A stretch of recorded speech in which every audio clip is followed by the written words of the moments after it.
Of a rip-roaring Formula Racing League Championship action. We are here with the Simnet Super Sprint Sunday Championship Series, Season 20, round number 1. Coming to you from the Red Bull Ring, we had the starter on Thursday night with the late night series.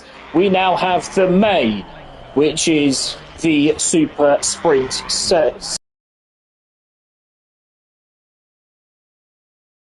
circuit around one server, and we are going to have multi-class action for you tonight. I'm Jack Prentice, riding solo because Greg Wood, the regular main commentator, who will hopefully be back next week, has some time. Looking forward to the next couple of hours of action, as I am. So you can see, we'll start with the drivers and we'll start with the classes. You can see 3 colours in the name. That will determine which class they are in, with red being the AM series, silver, or the darker grey, sorry, being the silver series, and the lighter grey being the pro series. So all 3 classes are all racing for their own position, but they are also racing for an overall server position. So you've got 2 championships effectively in one here, with the, not only are you going to be looking to be the pro champion, but you could also be looking to be the Sunday silver champion. If you're potentially looking to be the silver champion, you could be the overall champion, or maybe even second place, just depending on how quickly you go.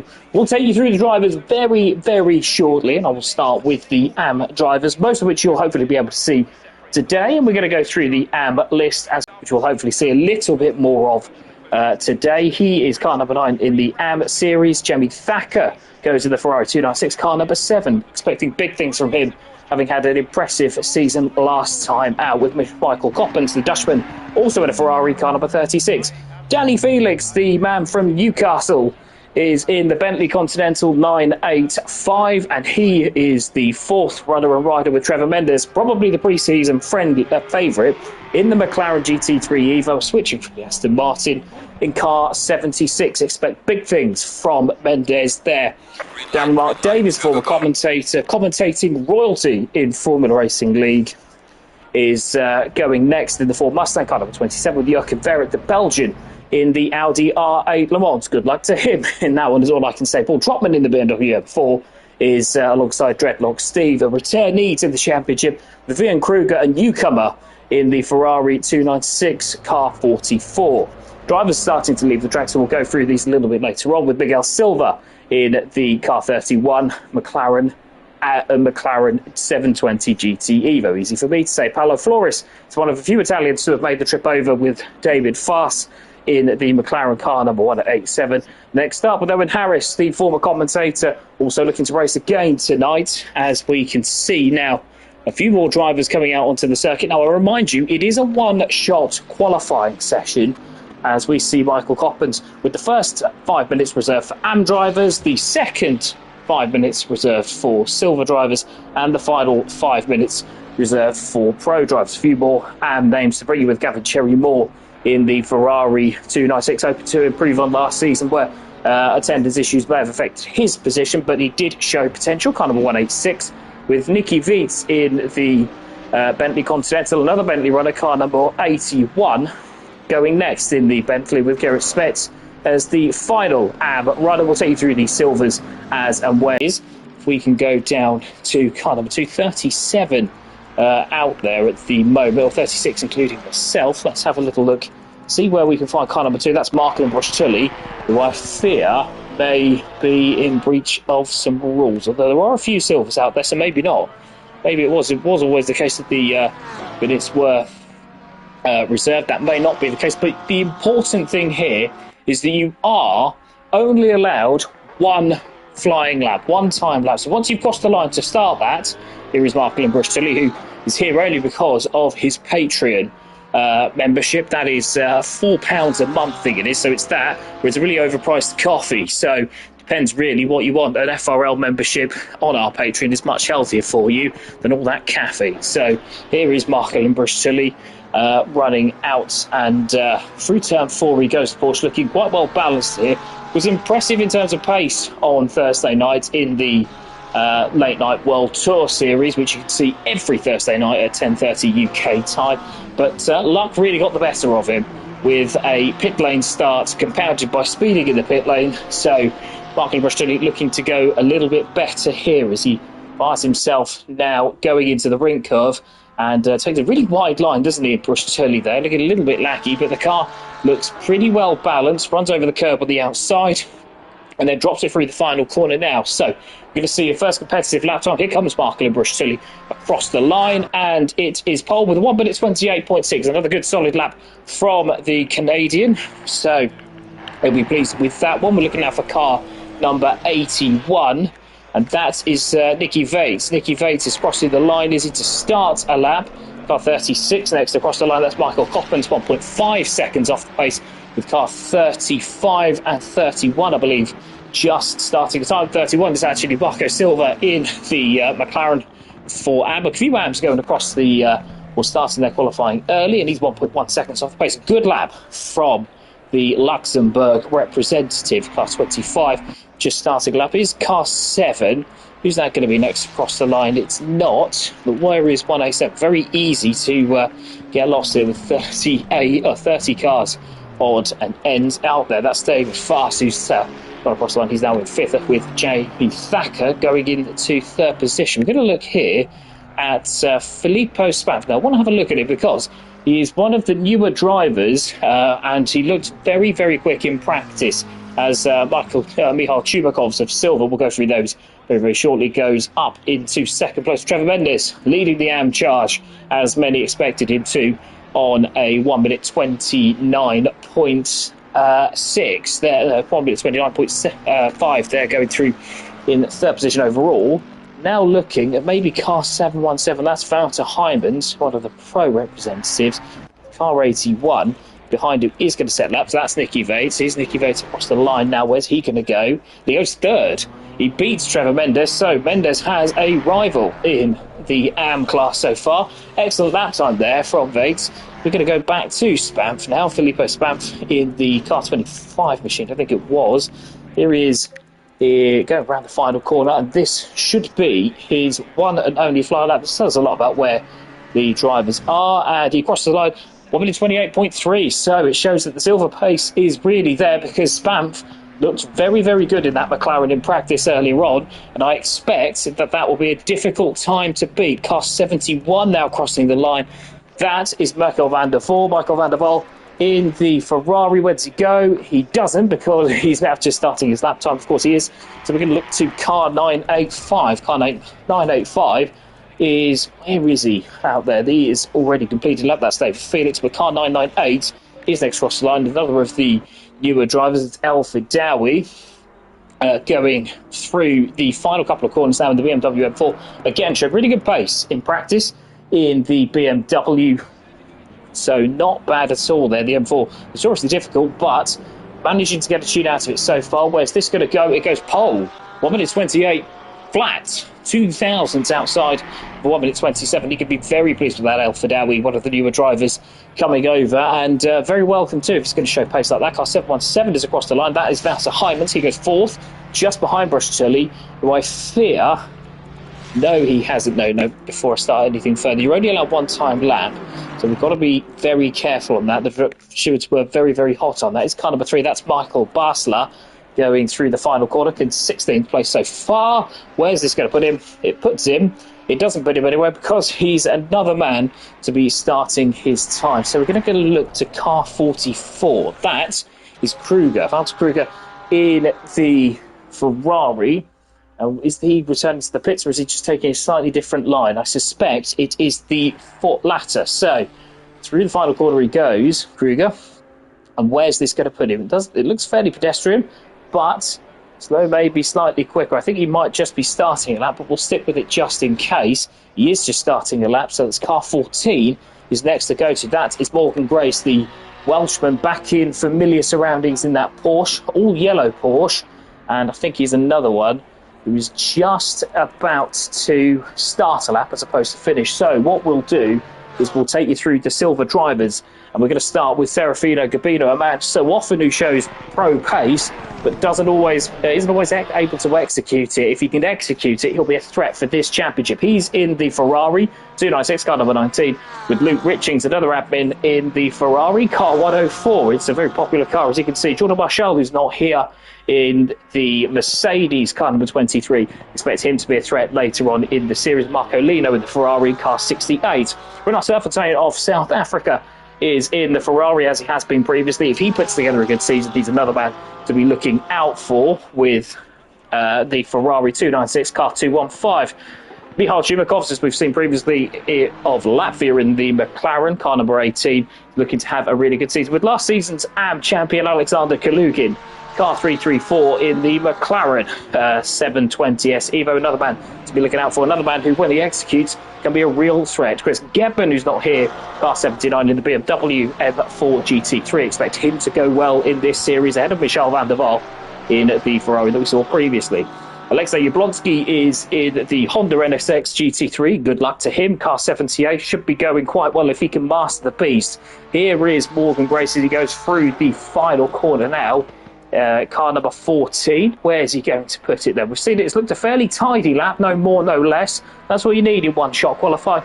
And where does he go? He goes 5th. So behind Basler and ahead of Hyman's, behind a couple of silvers, but that will do very nicely. It's Josh Clayton, another man who really could have threatened, or really did threaten, for the lead for the win on Thursday night. Excellent performance, but couldn't quite pass. And he's 6th, so he won't be particularly happy with that lap time. The Aston Martin in his hands has shown himself to be much, much quicker. Lee Colpitts, meanwhile, has gone into 9th position, 4th in silver in the BMW. I'd seen by us. Sorry, Lee. I promise don't take that personally. We're looking at car number 186. Where's he across the line?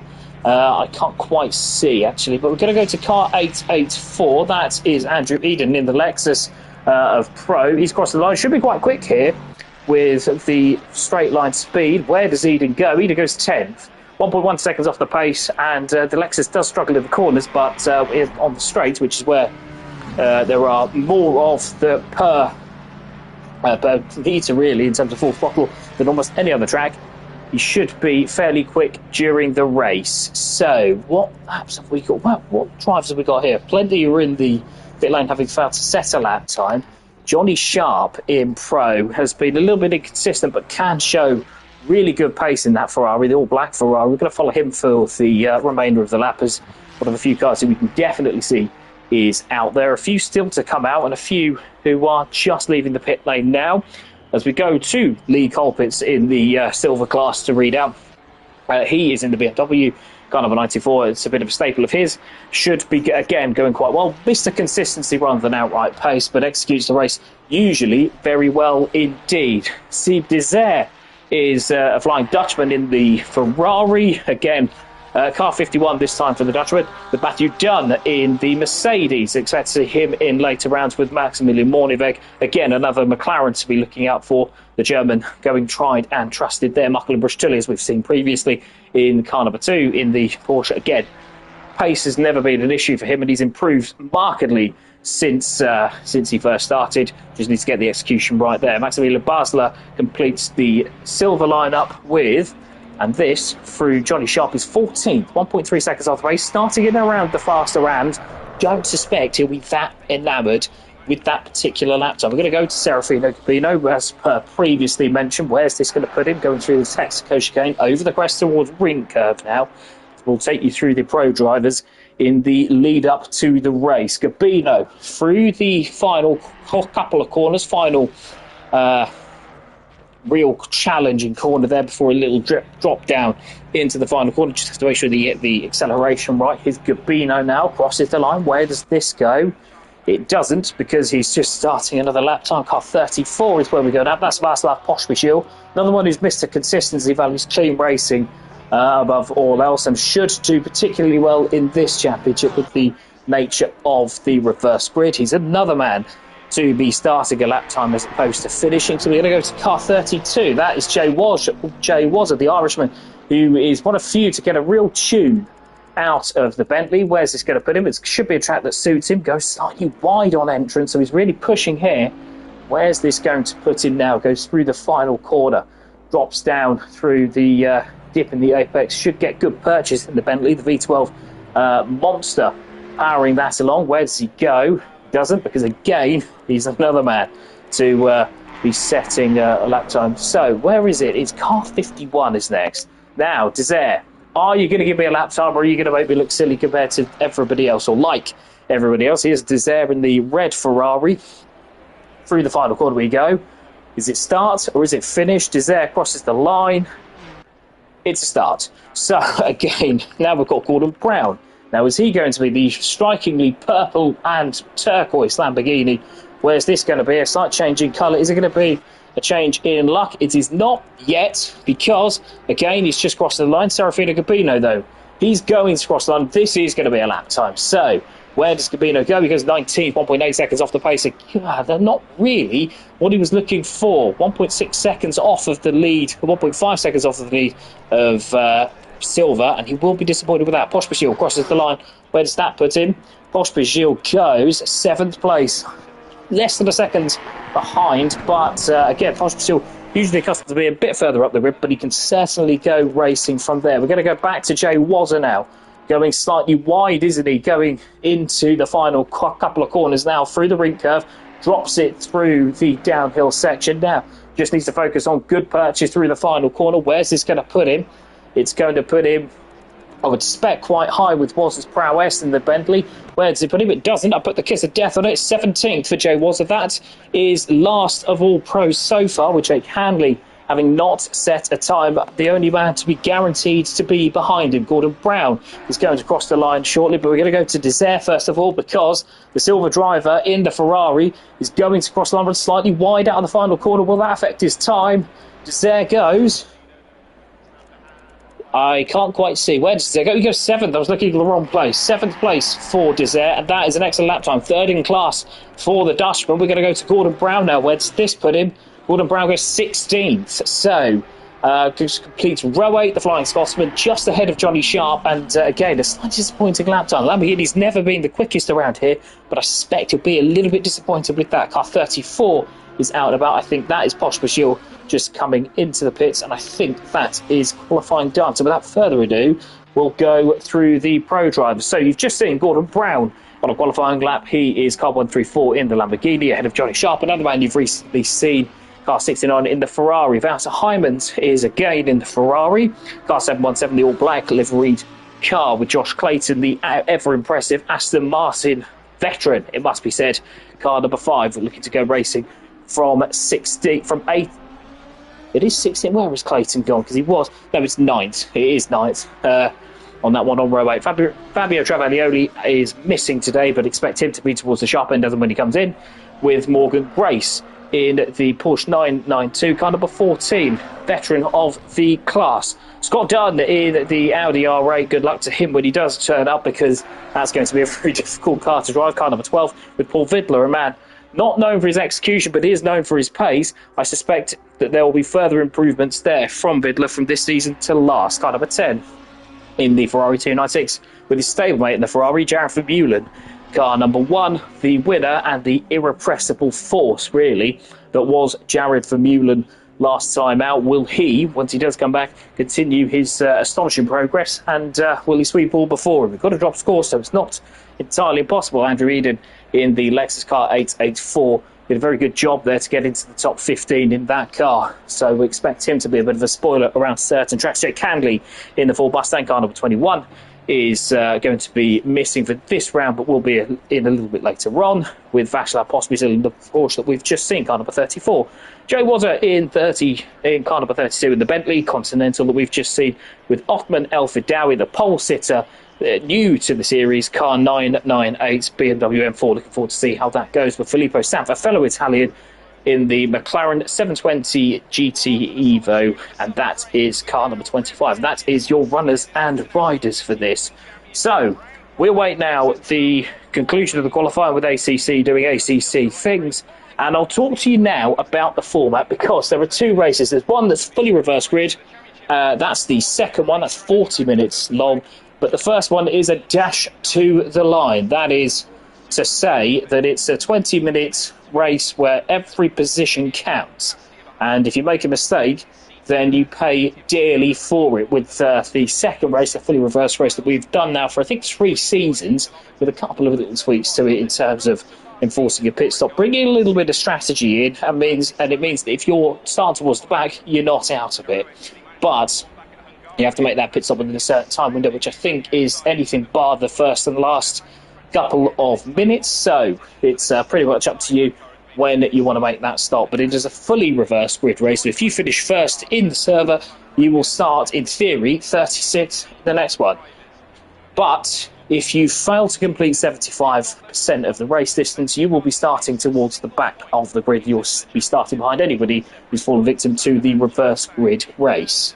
So drivers, don't give up, because, as we all say, rage quitting is for losers, as is often the case, often the tagline in the sign up when you have to agree to everything. So look, they're not my words. So a mark-up for the Patreon, I've mentioned it before. Car number 2 is Mark Limbrush. He's starting from 3rd, and he's here only because of his Patreon membership. I may have said this a little bit earlier on, but Patreon membership is £4 a month.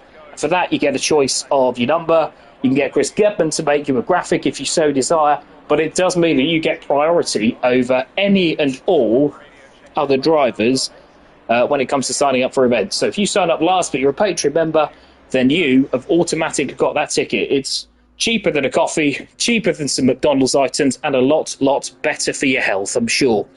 Right, so we've got 3 minutes to go to the start of the race. It's a short formation lap, which means we will be straight into the action here. So, as I will remind you, Open Alpha Dowry on pole ahead of Filippo Spanf, 2 Italian newcomers to the championship. Marco Limbrush in the Porsche car number 2 is starting in 3rd position, leading the silver class, with Marco Basler in 4th. The German has been ever improving since his entry to the championship late last season.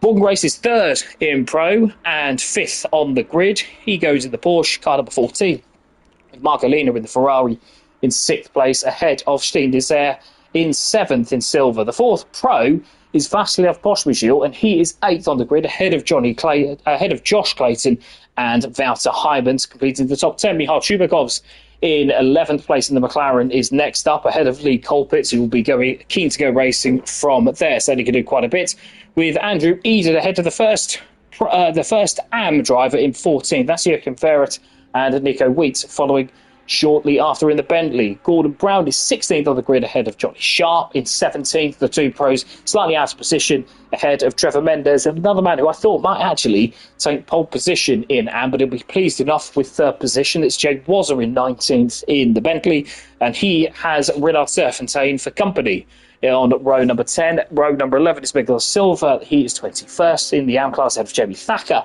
in the Ferrari. He starts 22nd. Serafino Gabino starts in 23rd for the silver class, surrounded by a lot of AMs.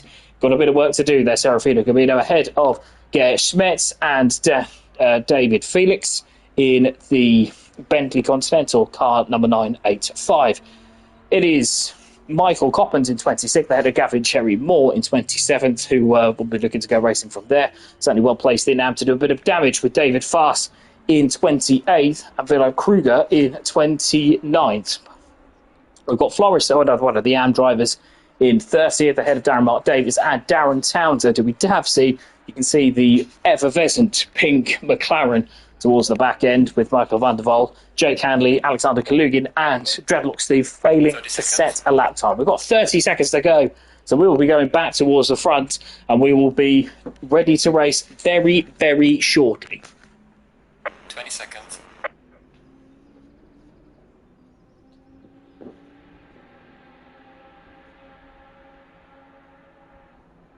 10 seconds.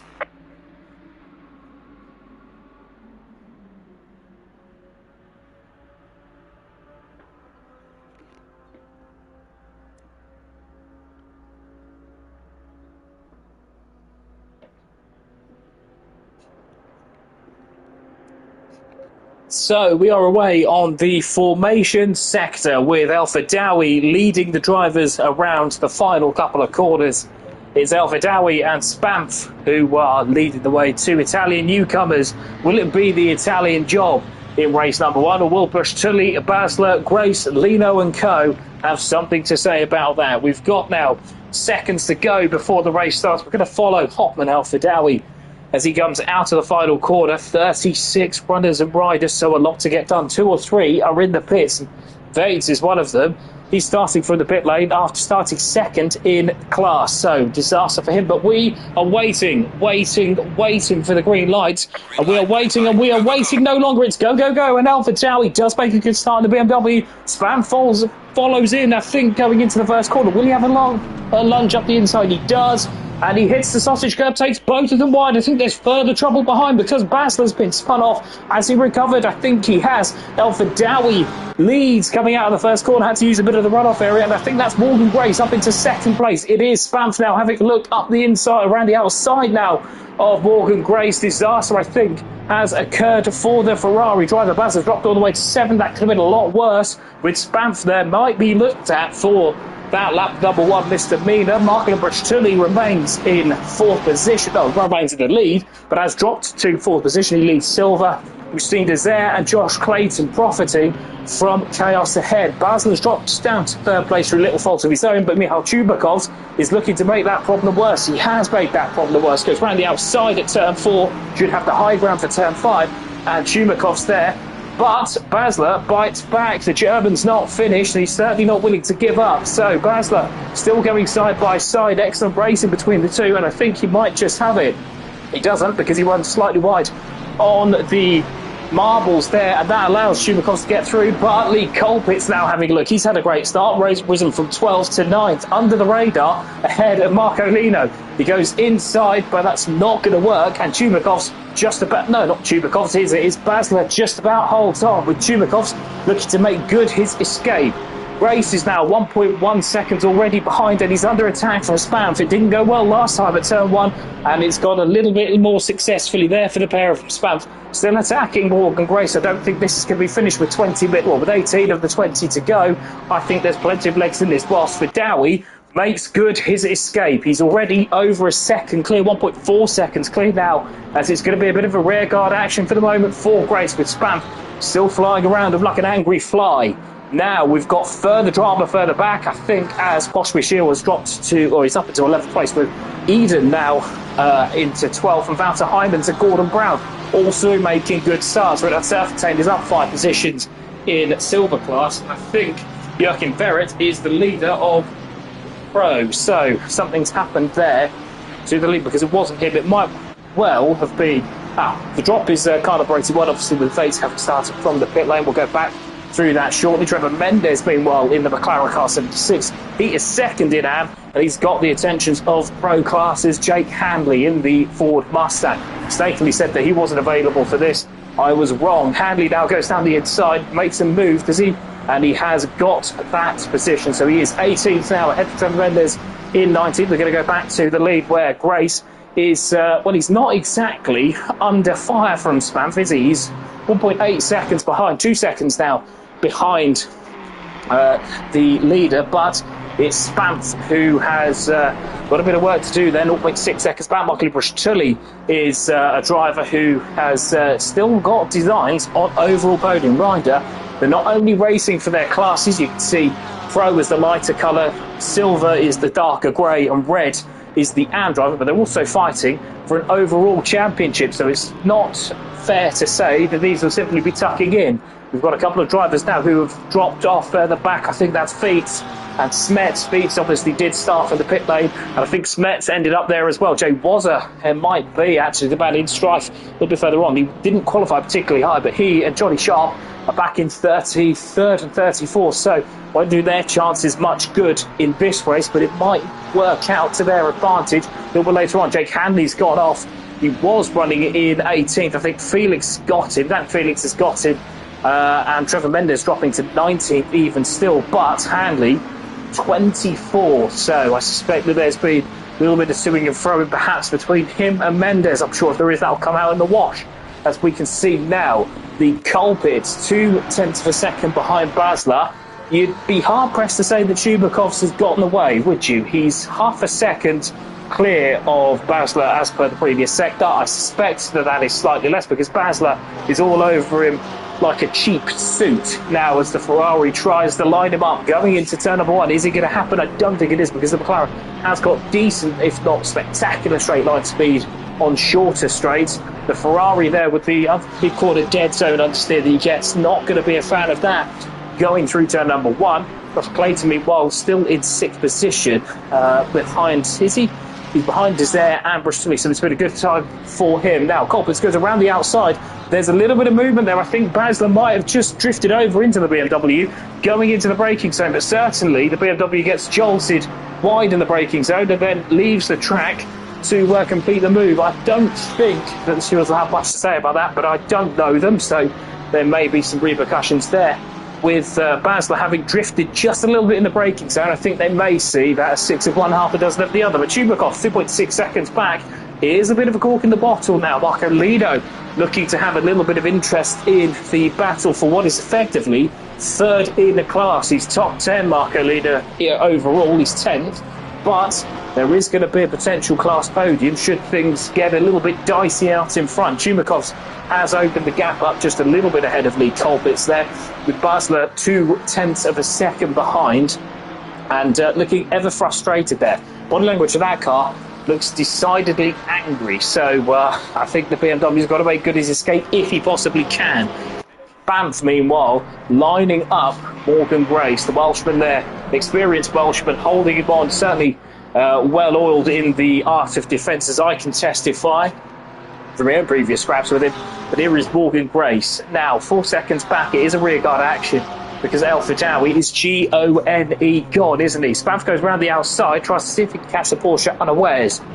But the advantage here for the Porsche is that traction, because whilst the straight line speed at top end isn't great, the straights here aren't that long, so you haven't got enough time to get to that top speed, but you still get the benefit of traction. Spams now goes around the outside once again, tries to leave the track, goes over the curves. I don't think that's going to work, with Brustulli looking decidedly more interested, isn't he, in third position. He's a second back at the moment. I don't think that's going to be the case going forwards, but let's see, because Desire is also only half a second or so behind in the other red Ferrari. Going to go back to the battle between Colpitts and Basler. Basler's still buzzing around him like an angry bee, and Colpitts has got double Ferrari trouble behind with Marco Lino, now only half a second off this battle. Václav Pospisil still 11th ahead of Andrew Eden.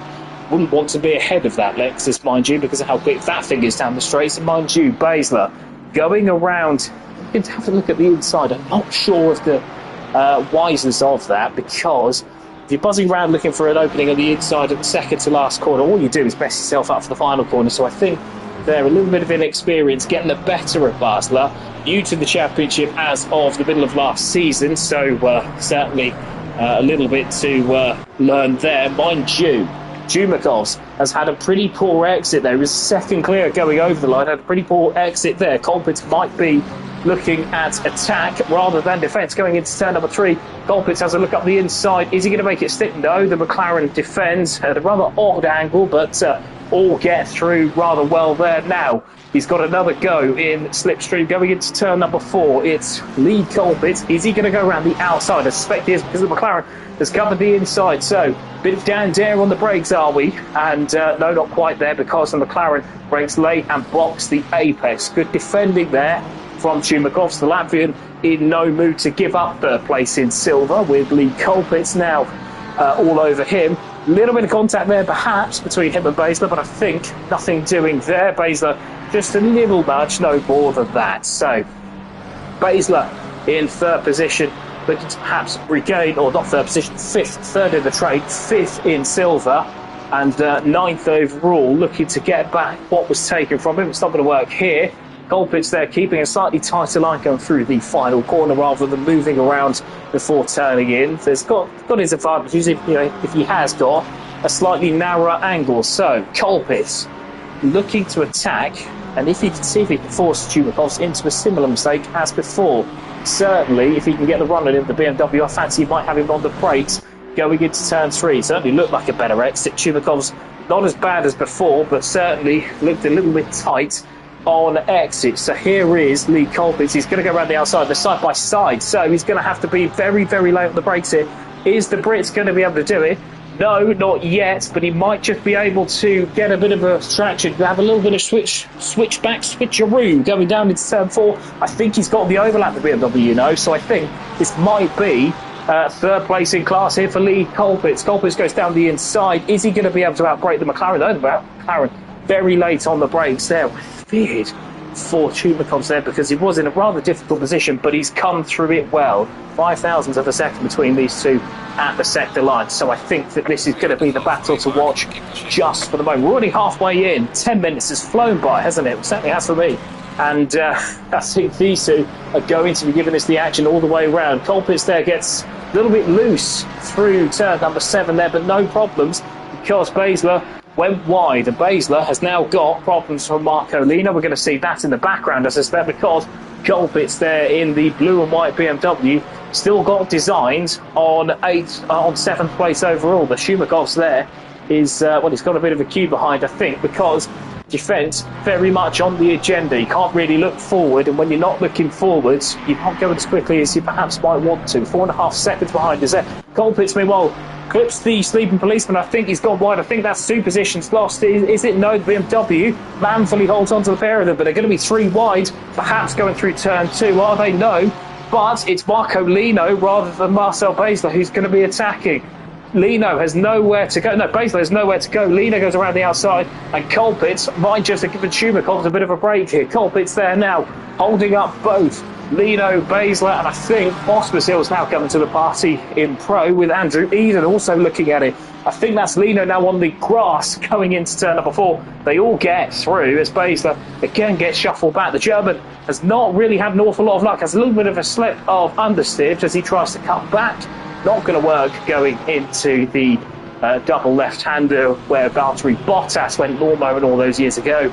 And I think that is going to be that settled just for the moment. Half a second yawning chasm between the drivers compared to recently, so we'll leave that alone for the moment. Let's see if we can find another battle. Well, big Danny Felix is not very far behind Serafino Gabino. Gabino steadily making his way up for, I think it was about 23rd on the grid, wasn't it, Gabino? So has steadily made his way up the grid. He's still in a sea of AMs behind you, isn't he? So he's still got a little bit of work to do as regards to the Silver Championship, with only really Michel van der Waal and Kalugin behind him in that championship. A few AMs have dropped back, including Steve, Smets, Fates, Floris and Fast there, with Darren Mark Davis and Cherry Moore staying roughly where they were. But yeah, for Gabino, he's got to get past Joachim Vereth, and Vereth in no mood to allow that to happen. Vereth now going in the Audi R8, so very difficult car to have selected, but one that appears to be paying dividends for the moment. 3 seconds behind Turfentine, so it's going to be all eyes backwards for the Belgian as the Italian tries to mount another attack. Now, can he escape the clutches of Felix in the Bentley behind whilst doing so? Because if he does make a mistake for the overall Sunday Championship, the Server Championship, there may be some repercussions there. Hate using that word with the McLaren have butchered it, but let's have a quick look here and see if there's any further action out front. Spam's now settled in, really, isn't he, behind Grace? Grace looks like he's got that one covered in the Ferrari, and in the Porsche, in the, I don't really know how I got those mixed up. Well, they've both got a Prizing horse, haven't they? Grace in the Porsche, that must be said. Very, very similar to the Ferrari, except in every way possible. In second position, ahead of Spamps in the McLaren. So, car 25, Filippo Spamps was second, made a bit of a mess of it going into the first corner, and is now third, with Brustulli in silver in fourth position. Now, he's got a bit of an insurance policy in terms of the class championship, because Josh Clayton is behind, having recovered really rather well in the Aston Martin from a comparatively low grid spot. He's now in fifth position, having threatened to win on Thursday night. We'll plug that again a little bit more later on, because Clayton, having looked really impressive then in the fight with Eresh, less so at the moment, although I suspect they're being backed up here by Grace, who put in a stellar qualifying lap, but has yet to kick on. What he has done is allow Al Fadawi to build a really commanding lead here with now 3/4 of the race gone. We've got, speaking of 3/4 of the race gone, we've got car 187 in the pits. That is David Farce, who may end up starting from the back of the grid in the reverse grid race, should he not come out pretty quickly. He's already a lap down. I suspect he needs to get a couple more, or get out within a couple more laps to be able to take his starting position. But he is in the pits at the moment as Grace there kicks the tail out of that Porsche. That won't do his rear tyres any good, but he has got a second gap to Spamp with the impressive Brush Tully. We said that he'd show the pace on Thursday with little reward. I think it's paying him back because half a second behind, he's fourth overall, which is good in itself, but he is also, as I think that is fast coming out, also leading silver with a pro driver in between him and Desert. Desert, second in class and sixth overall. He's got a bit of a gap ahead and behind, so he can settle in the Ferrari driver, with Chumakov's having been caught once again. It's Lee Colbert again attacking Chumakov's. He managed to shake off the attentions of both Ferraris. Now, Colbert goes around the outside. He might have to cut back. The McLaren defends well and seems to block the exit, but can the BMW launch an attack? With 4 minutes to go, he's probably got 3 more goes at this. So, Colbert goes around the outside. He's got to be really late on the brakes in that BMW. They go side by side going in, drops down, and I think Chumakovs is going to hold on, but is there a cutback opportunity for Colbert? There is, but again, he's going to have the outside, so he's going to have to make a silk purse out of a sow's ear. But is he going to do it? They're side by side now. He goes later on the brakes.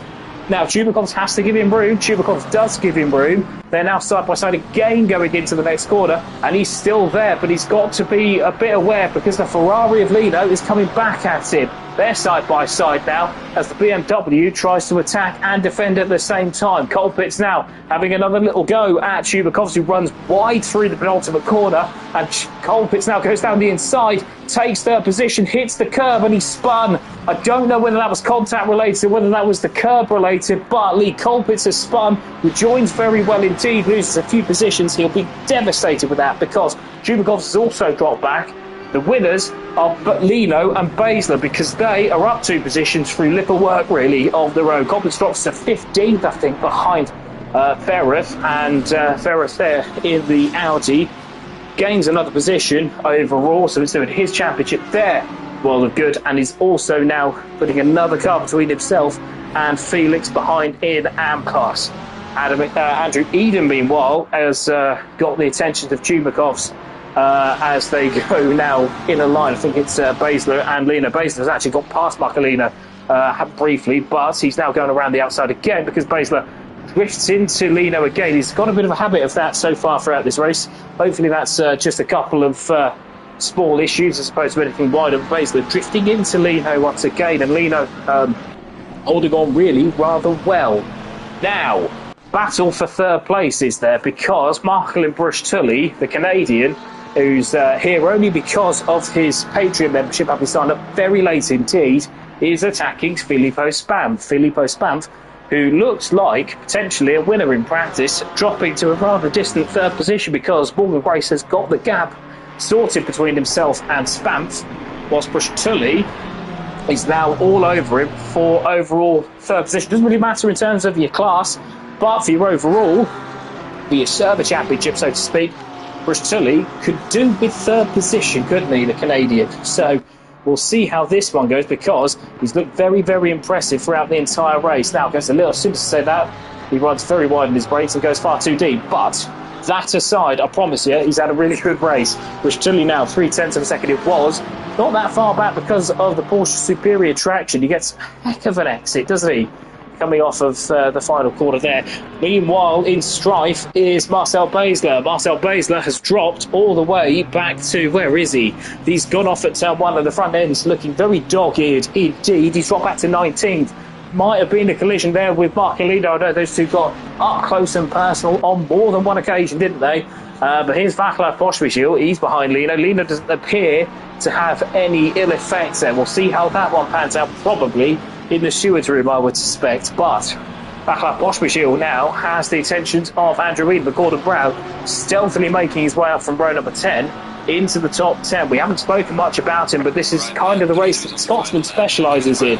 Even if he's not got the pace, you can bet your bottom dollar that most of the time he'll just float up to the lead pack. Now, whilst he's not quite done that, he's certainly gained himself a hatful of positions. It's now Michal Chubakov's going around the outside of the final corner. We've seen this film before. The McLaren getting a bit spinny going out to the final corner, and I think that might just present a chance for Renard Serfontein. Serfontein, the third of the three for 10th, 11th and 12th. Chubakov's makes a move down the inside, but Gordon Brown repels it. All he's done is leave himself vulnerable down the straight, because Renard Serfontein, the South African, now going for P11, going for another place in silver class. I don't think he's going to be close enough going into turn number 3, but if he gets a good exit, the Ferrari can be a threat down medium length straights. McLaren goes slightly wide. Chubakov's there, getting it all run once again, and I think Serfontein is going to have an overlap. Serfontein now right behind him. He's going to have to go to the outside, but is he going to be able to make it? I don't think he is, because McLaren has been in the hands of Chubakov. Very good on the brakes later on. Filippo Spanf, meanwhile, has ran off somewhere because he's 5th position, having been under severe scrutiny from Bush Tully. Josh Clayton has taken 4th place in the Aston Martin, 3rd overall, as we cut back to Alfred Dowie. We haven't seen him really since that number 1, have we?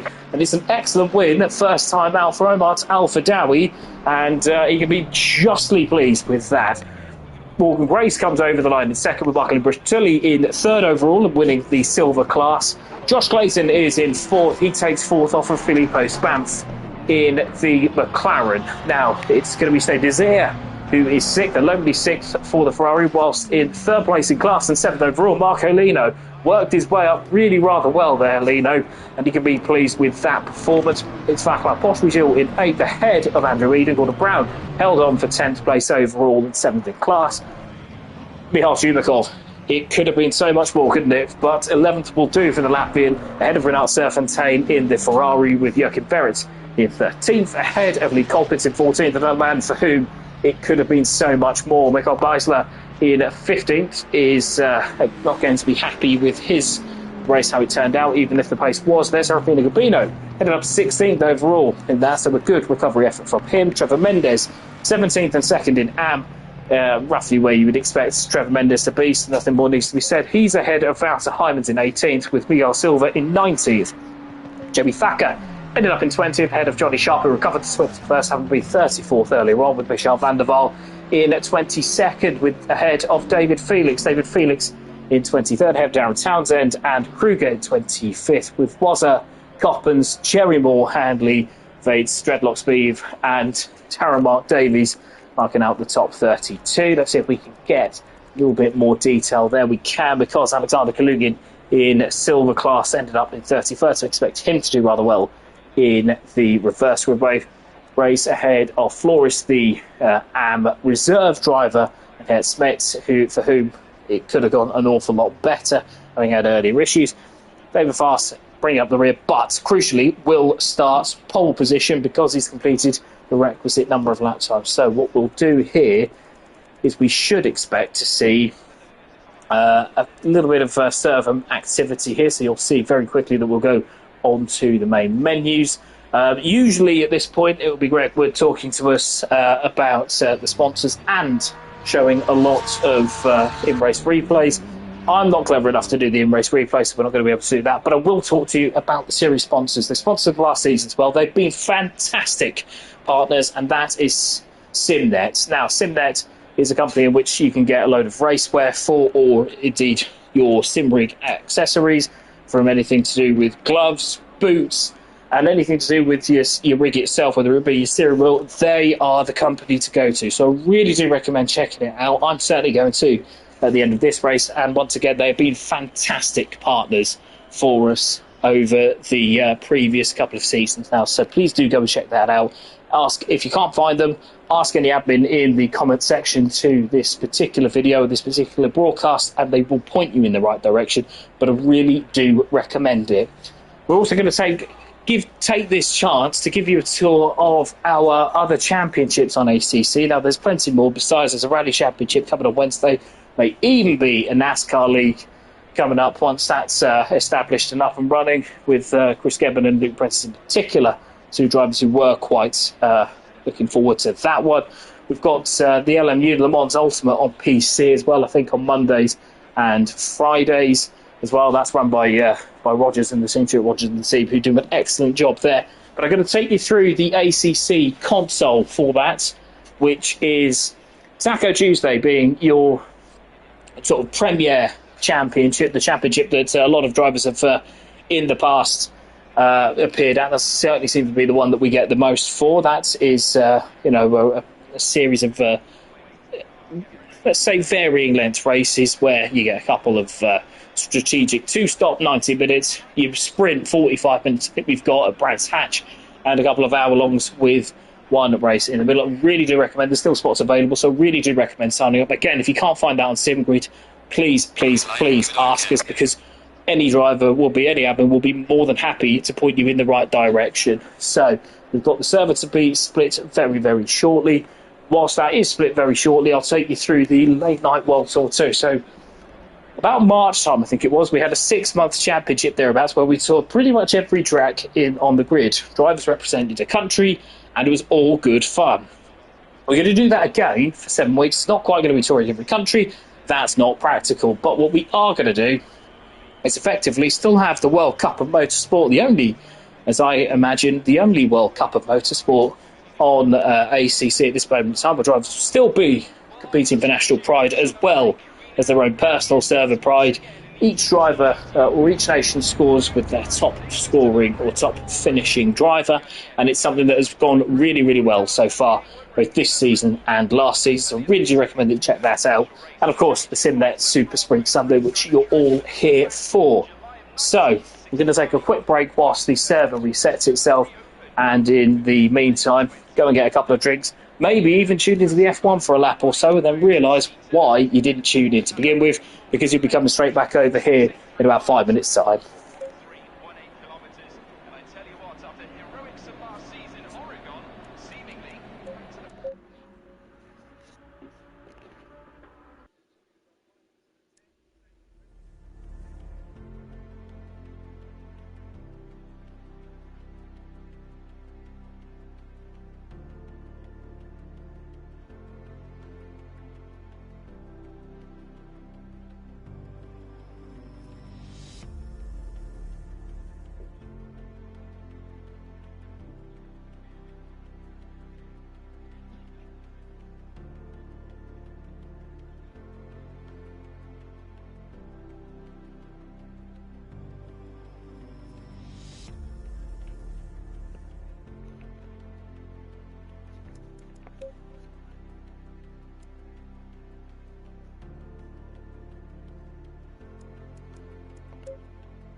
Green light. Go, go, go.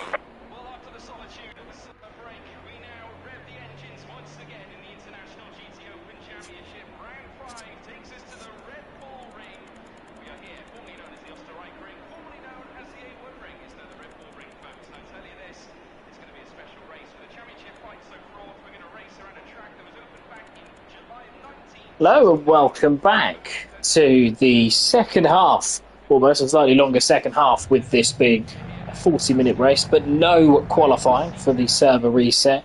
I've been expecting perhaps a little bit of rain, but I think that has held. A quick reminder of your winners from before, starting from Am. It was Jurkin Verrett, who had a really impressive run, didn't he, to 14th overall in that Audi, which is obviously very, very difficult to drive, but he can be justly pleased with the efforts shown by the Belgian there, who's not shown that consistency in some time. If he does, I suspect will be a real threat for the AM Championship, because whilst I said before, the Audi is a very difficult car. If you can get it around here in that quicker fashion, then I think you've got a very good chance. You've got the silver winner, which was Martin Brustulli in the Porsche, and what a wonderful performance it was there to get third place. The Canadian showed his pace in the late night championship that we mentioned previously, but Brustulli in the Porsche has a run to third position overall, which will do his chances in the overall championship the manner of good. But we've then got as well the main victor. We barely even saw him, but it was Othman El Fadawi on debut in the silver class, in the pro class, overall win. And I think he'll be a real threat to come through and potentially score big points in the second reverse grid race. So a little reminder of how it works. As long as you completed over 75% of the allotted race distance in race number 1, you can and will be a feature of the reverse grid. And what I mean by that is that if you finished in 36th, let's say, if you finished last, you'll be starting on pole position, and if you won the race, as Alfie Dowie did that we can see here, you'll be starting from the very back. So it is every man for himself. It's not splitting classes, and that means that the drivers are going to have something to really think about here. I reckon usually on the first corner in these races, it can get very, very dicey on the first lap, so the quicker drivers meet some slower drivers. I reckon now that with the way this format has been, we might not see quite so much of that. We will see plenty of action and thrills over the course, well, in about, I would say, 4 or 5 minutes' time, because the drivers are coming in. Some of them are going out for installation laps and practice laps. Just make sure that they are set for the track, because you'll effectively have 15, 20 minutes in some cases out of the car, which can break your rhythm. So if you can get out and do a couple of laps, some drivers prefer to do it, and some drivers, you can see, are sat in the pits. This is Jamie Thacker in the Ferrari, car number 7, who could be a good bet for some big points in AM class. He had not had his best race, if memory serves, in the first one, but if he can get it together, he's one of those drivers who's more than good enough to be a threat for bigger points in the AM class. We're going to look to Josh Clayton as well. Could he be a factor in potentially the overall win? We'll be starting from, I think, 31st on the grid, 32nd on the grid, after finishing 4th last time out in the Aston Martin. But he challenged Eresh, the metronomic German, who was swept all before him on Thursday nights in races gone by, and in seasons gone by. He pushed him all the way around this track in that Aston Martin on a 45-minute race. So do not discount the Brits here. Clayton, who is a big miss to the Tuesday Championship, but a real asset to both Sundays and Thursdays, and I expect him to do really rather well indeed, especially if Alfie Dowie gets tripped up by those he has to pass. Well, a lot can determine, I think this is both a blessing and a curse, really. A lot can be determined by the first corner, because if a car that finished ahead of you passes you, and someone that was demonstrably quicker passes you, then it can be a case of following the leader and you could get bogged out. Now, there is another factor to consider, and that is the pit rules. You have to make a pit stop. There is an allotted pit stop that you have to make. Now, you can do anything you want. You can do a splash and dash, you can change tyres.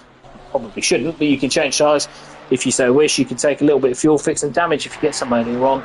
Some drivers, especially towards the back, might end up pitting early, but if you're towards the front, especially if you're leading and you've got a bit of a gap, then the drivers may elect to stay out and pit a little bit later on. So hopefully see where the land lay and hopefully make the most of the advantage that clear air has got. We'll see 186 is Gavin Cherry-Moore in the Ferrari. Hope to see a bit more of him across the line. No, we're not, because we've got the full grid. So we'll take you through the grid now, and that is David Fass on pole position, ahead of Flores in second position in the both of AM class, both finished towards the back. Alexander Kalugin in third, ahead of Darren Mark Davies in fourth, with Dreadlock Steve in fifth, ahead of Jake Hanley, who hit problems but could be a feature in the pro class for the win. Gavin Cherry-Moore is seventh, ahead of Michael Coppens in eighth position. You've got Jay Wazza in ninth in the Bentley. Again, expect him to be a feature towards the front because he's uncharacteristically out of position, ahead of Wilhelm Kruger in 10th place, car number 44 in the Ferrari. It's Danny Felix in 11th, ahead of Michael van der Waal, with Johnny Sharp in 13th, ahead of Jamie Thacker in 14th, who was excellent, really, in the races. I was obviously just saying before. Got me Thacker's and Hanley's mixed up. Anyway, Miguel Silva is in 15th, and so finished third in the AM class, ahead of Mouse Hymans in 16th. The pro driver, a little bit out of position, normally a lot quicker than that. Hymans, if he really does get it together, he can be a real threat. Trevor Mendes in 17th, and he was second in AM class, so expect to see him, so roughly where he was as the field shakes out, ahead of Serafina Gabino, starting 18th with Michael Beisler, who, unfortunately for him, had a bit of an error strewn, or an incident strewn race, having shown so much more pace than that. The Colpitts joined him on row 10 in 20th, earlier battling for podium in silver class before issues there befell the Brits. Joachim Bereth, as we were mentioning previously, the AM winner, he goes from 21st, with winner Serpentine in 22nd on row 11. Mihal Jubakovs in 23rd starts alongside Gordon Brown in 24th on row 12. Row 13 is Andrew Eden, and he's joined by Václav Pospíšil in 26th position, the Czech driver getting his way into the top 8, with Marco Lino in 27th on the grid and Stein Desert in 28th. Felipe Zverev in 29th ahead of Josh Clayton in 30th, Michael Imbrush-Tully 31st in the silver winner and 3rd overall, ahead of Morgan Grace and El Fidawi. Almost El Fidawi in 33rd. He was the class winner, was Bloss the driver somewhere along the line, with Smets and Vade starting towards the back of the grid, having earlier broken the qualifying rules, which is why they both had to start through the pit lane. We've got 30 seconds to go. So, Fast versus Flores. Can Kalugin make a run from 3rd position in silver class? We're about to find out with 20 seconds until race start. So we can hopefully see all drivers this time able to take to the grid, provided that there are no further repercussions for those two towards the back. It may well be that they still have to start from the pits. We will find out very, very shortly indeed. So Fast there, leading in the Belgium-adorned colours of the McLaren. He's driving its McLaren top 3 with Flores and Kalugin. The drivers there on their half lap as they all begin to form up. Flores moves over just a little bit. No, it's Kalugin moving over just a little bit in 3rd position. But I think it might have been one of the drivers who finished towards the back, because he was lining up in 4th. The 2 AM drivers, Smets and Betts, are starting from the pit lane even still. So double trouble for those, with Kalugin now lining up in 3rd position in the McLaren car 334, having been previously in the Porsche in seasons gone by. So we're now waiting. 35 cars are going to take the start of race number 2. It's a 45-minute race. We are waiting. We're waiting for green. Fast waits even more. He's a little bit further ahead. I wonder if they might pull him up on that, but Fast waiting for green. Waiting for the green lights, and we are go. Fast takes the lead, and that is an excellent start. He's made the most of his starting position. That is Flores now going down the inside. What can he do? He's not going to make the move. So Alexander Kalugin challenges him and gets run out onto the curb. All drivers look like they've got through safely just at the moment, but we'll see. I think there might be a little bit of backing up going on, and certainly a few cars running wide. Fast, though, takes the lead, and Kalugin does manage to outdrag Flores going up the straight, so he will be in 2nd position as they get there. That is Jake Hanley up into 4th place, and it's been a good start for him ahead of Dreadlock Steve and Darren Mark Davies in 6th position. Johnny Sharp and Wouter Heidmans. It's been a good start for Wouter Heidmans. He's climbed the grid, as has Johnny Sharp, whilst Jay Wazza has dropped back a couple of positions. The Irishman there making a rather poor start. He's back behind Danny Felix in AM class, as I think they've all pretty much got through. There's a couple of drivers starting or have ended up a little bit further back. That's car number 2 is one of them. That is, where is he? Because that appears to have happened at sector 2, car number 2 there, but we'll see that. That's Michael Imbrush-Tully, who had gone up into 20th position. He's now dropped further back behind, I think Morgan Grace is one of those, with El Fidawi up into 19th. So I think there's been a few movers and shakers. Who's that in strife? That's the Bentley, that's a white Bentley, that's Jay Wazza. That's been a rather poor start that's been compounded there for the Irishman. Further problems indeed, that's car 36. And who's that's crossed the line? I think there'll be some further issues there, because there's contact there between 2 Ferraris. We'll see who they are. It's car number 7 is one of them, and car number 5, I think, the other. Car number 7, that is Jamie Thacker. So disaster for the Brit there. We're tipping in for a good race. It has not materialised. Behind him, I think, is 215. Is that Serpentine? Is that Renard Serpentine? It is Renard Serpentine, who went barreling across the track there after contact earlier on. And I think Thacker's pitted to repair damage. All is not lost. Serpentine, I'm surprised he's not done likewise. Meanwhile, Alexander Kalugin has taken the lead off of David Fast. Fast there, the Belgian in the McLaren, keeping himself out of trouble, but unfortunately has lost the lead. They're 3 wide going down the straight there. Dreadlock Steve, Jake Hanley, all having a run at Flores. Flores has got to be extra careful around the outside. I think Hanley's going to win out over Dreadlock Steve, but he does not pass Flores. Flores holds on manfully to 3rd position.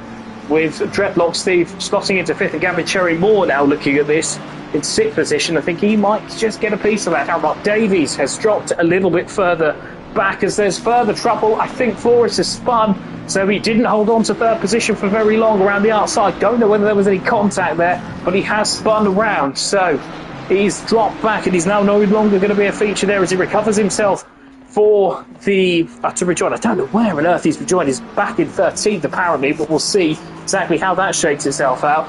Meanwhile, Omar Alpha Dowie, he's up into 11th. He started right at the very back. He was 33rd on the grid, wasn't he? The Italian, and he has cut through like a hot knife through butter. He's got the AM winner from before. That's Joachim Verrett in 10th position. It's been a good start for him because he was a lot further back than that on the grid, and he's still within sight of the main AM pack. So good start there for Verrett.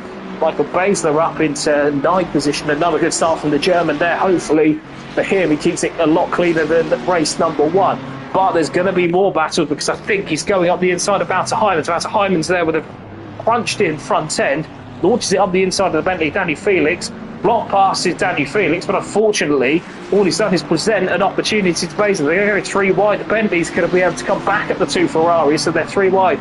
Felix actually goes off onto the grass, but is that going to pay off? No, it isn't, because I think Heijmans has spun Basler into the Bentley of Felix, and that's disastrous, especially for Felix and Basler. I think Heijmans there in the middle got a little bit stuck as the 2 drivers converged, and contact in the braking zone means that Basler and Felix go backwards and Heijmans goes forwards. The front end looking a bit dogged, but Heijmans, the Dutchman, still second in pro, as Jake Hanley now has the attentions of Dreadlock Steve behind him. Hanley in pro and Steve in AM.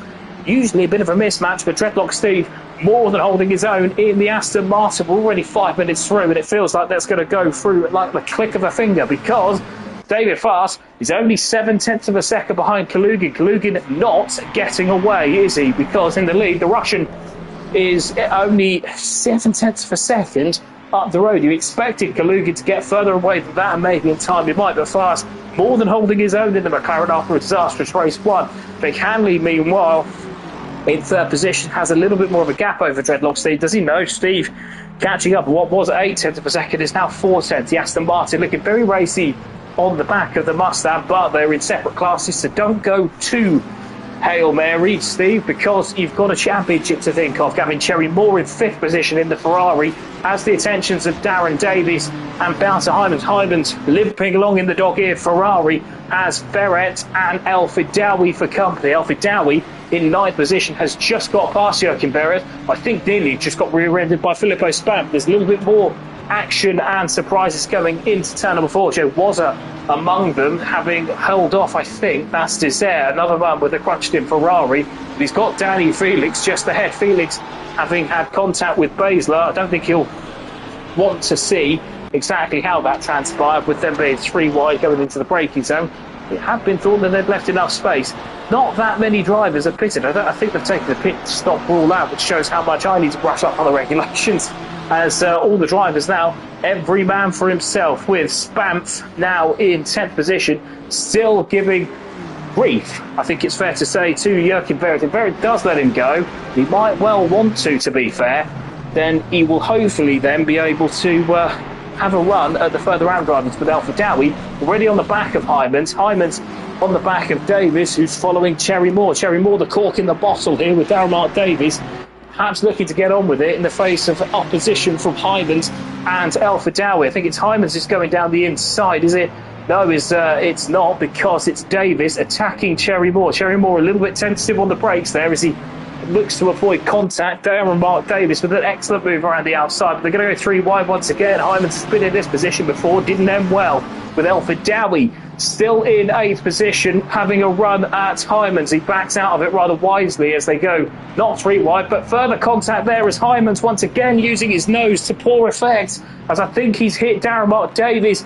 Verrett has been involved in that as well. Alfred Dowie's come out sunny side up because he's managed to get through, and it's Darren Mark Davies and Cherry-Moore who are hanging on in 6th and 7th, but Verrett, and I think there was issues there. Where is Heijmans? He's dropped to 9th, but he's given further damage to Verrett. Verrett dropped behind the ever-present Trevor Mendes up into 10th position. He's now 5th in AM, and it's getting a bit spicy because David Fuss has dropped back in AM, but he's got Jake Hanley ahead. So he's not dropped back in terms of the class lead, only the server lead, but Jake Hanley still 3.5 seconds behind Kalugin. Kalugin, who has built that gap that I expected him to build up, I always knew he would. Hanley in 2nd position is now looking to put distance between himself and Dreadlock Steve, who happened a bit of a nemesis to him in the early knockings of this race. Alfred Dowie, meanwhile, is attacking Darren Mark Davies, and Darren Mark Davies now has a real job on to hold back the irrepressible Italian. Now Alfred Dowie launches it around the outside. Darren Mark Davies gives him room and bogs down in the forward of the BMW. Says, I'll take that because I'm already 5th after 8 minutes, having started 33rd. Wonderful drive from Alfred Dowie, but it only gets harder from here with Hanley, Fars, Steve and Kalugin as your opposition. Now Spamford's looking to try and follow him through. Don't think he'll manage to do it on this occasion because he's 1.3 seconds back, and he's got a rather damaged and beaten up Ferrari, but still somehow on lead pace. That's Wouter Hyland. See what Stewart's think of that a little bit later on. With Gavin Cherry Moore still in 9th position, so doing rather well. Didn't come out of that too badly. Jay Wazza is 11th. He is rising up the ranks, having fallen back to 15th earlier in the race, and he's behind Trevor Mendes. We've got rather a train, haven't we, behind Alfred Dowie, although that's not really of his making. I think it's more going to be of Darren Mark Davies as the call in the bottle there in the yellow forward. It is because Spamf is going to have a look down the inside. Filippo Spamf in the McLaren might not be into turn 1, but I suspect if he gets a run out of turn 1 up the hill into turn 3, I suspect that's where danger might occur for the Welshman. If he does miss the apex there, so I think Davies might just be able to hold on going into the braking zone with Wouter Hyman's dangerous Ferrari. I think it's fair to say around the early stages of this race, having a look around the outside, doesn't want to make too much more contact there, does he? Because that front end looking beaten up already, goes around the outside.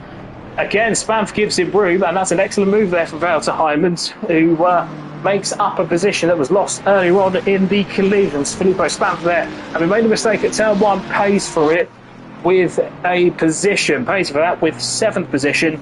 He's now been deposed, and it's Hyman's up into the top 7 as there's more action behind, because I think that's Morgan Grace in amongst it with Joachim Barrett and Faster Oshbyshield. Morgan Grace having a slightly more difficult race number 2. Marklin Brush-Tully rising up again, having had earlier problems, and the silver winner from race number 1 is giving it a right good go. He's in 4th position in class, so he's still in a rather good position, although Brush-Tully does drop back a little bit further. Where's he gone? He spun. As soon as I go on to him, he spins. So apologies to the Canadian there. It's the cursor, the commentator, and he's dropped back to 13th. So we've got Serafino Gabino into the final corner, the Italian there, following Gordon Brown. Gordon Brown, again, stealthily making his way up the order after earlier issues, I think it's fair to say, because normally you'd expect to see him a little bit further up with 35 minutes to go. Now, Gabino, 21st, I think Chumakov's Brush-Tully has dropped back to 25th. The Canadian not having it his own way at all in race number 1, but he's joined there by familiar face because Chumakov's, who had been a podium finisher or nearly a podium finisher, certainly was a podium contender in race number 2, has dropped to 23rd. So there'll be a couple of quicker drivers coming back through. Trevor Mendes has dropped back as well. He was 10th, he's now in 24th again. Front end looking a little bit dog-eared for the Brits, who have been representing Mauritius and represent Mozambique in the Thursday night championship that we've got, the late night world tour, and it's going to be difficult for him to score from there. Omar El Fadawi, meanwhile, is 3 seconds off of 3rd and 4th, but David Fast and Dreadlock Steve not taking a lot out of each other.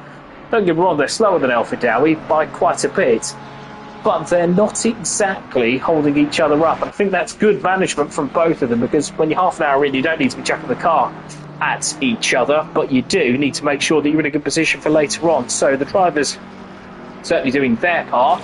Jake Hanley, meanwhile, not really making an impact on Kalugin. Hanley, I expected a little bit more pace from him, and maybe it might come a little bit later on in the Mustang, although it must be said in the heavy traction zones, not a friend of the Mustangs, because you either spin up too much or you bog down.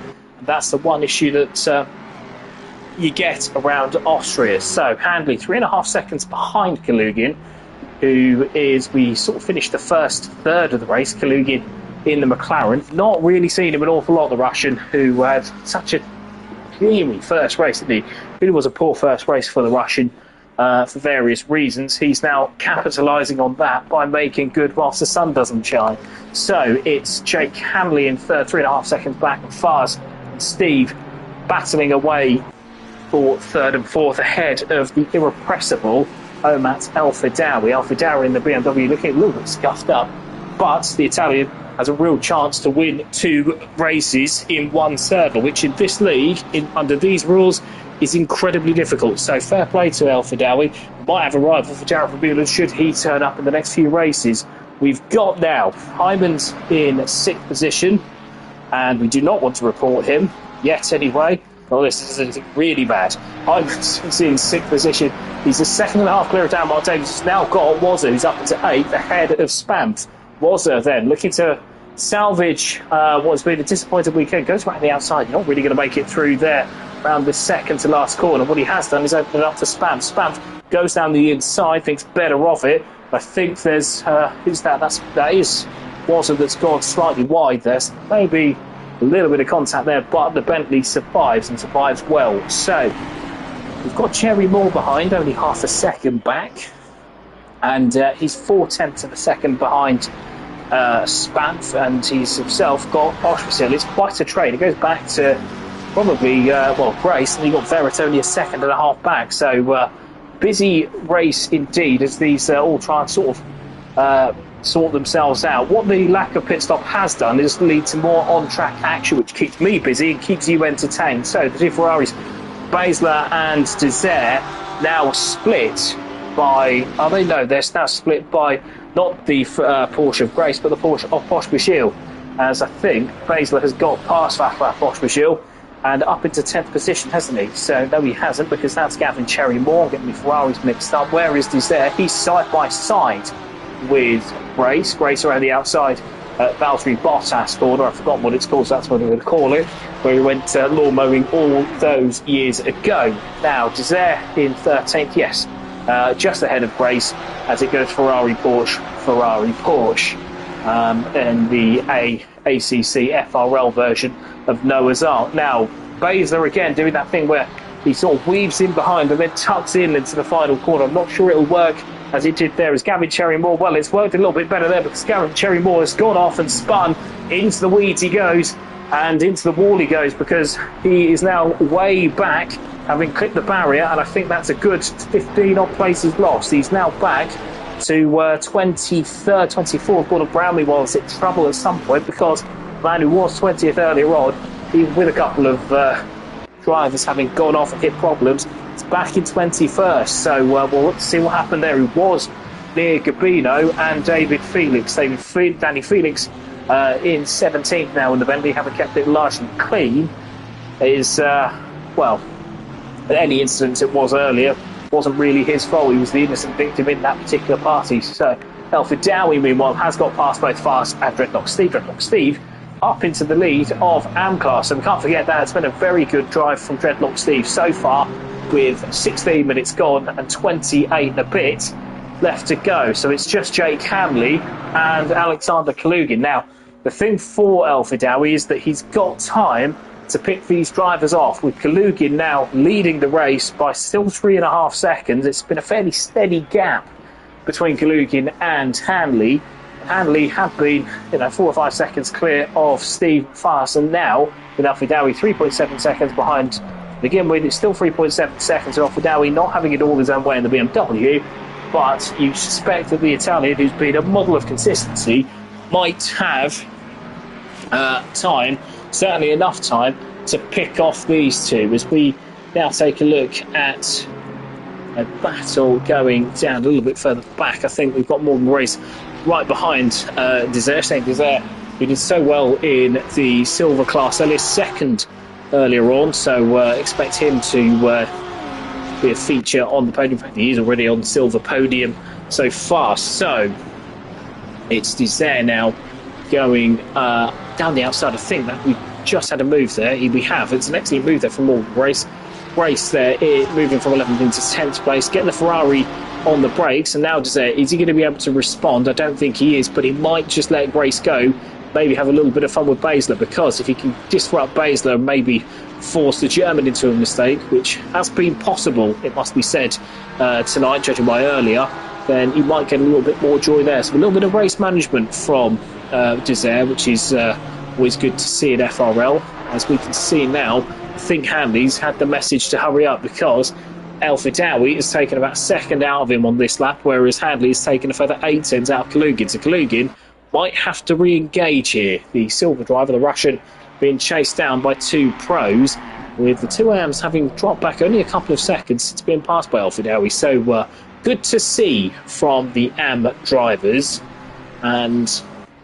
But I do fear that they're not going to get any further ahead. They're certainly keeping behind drivers like Wouter Heymans and Jay Wazza, though, so it's nothing to be sniffed at all from Steve and Faz. But Alfie Dowie now, a bit inevitable this, isn't it? Further 3 tenths off of Handley ahead, who's taken further time out of Kalugin. So Kalugin there might, as I say, we'll have to re-engage a little bit later on. Who's that in the pits? I think that's car 27 has come into the pits. And that is Darren Davies, who was running pretty highly a little bit earlier on, but the Welshman has hit problems and is now into the pits, I suspect, to retire.